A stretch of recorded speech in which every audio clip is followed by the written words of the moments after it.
محمود غزنوی کے غلام بہت مشہور ہوئے، بڑی شہرت پائی، اللہ تعالیٰ نے ان کو ایک عجیب نام عطا فرمایا، وہ تھے ایاز۔ محمود غزنوی ایک دن دربار میں بیٹھے تھے اور ان کے سامنے ایک پھل پیش کیا گیا،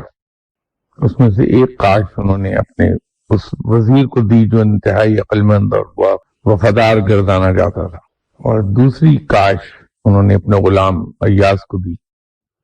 وہ پھل ذائقے میں ترش تھا، تم نے یہ پھل جو کھایا تمہیں اس کا ذائقہ کیسے لگا؟ اس نے کہا حضور بات یہ ہے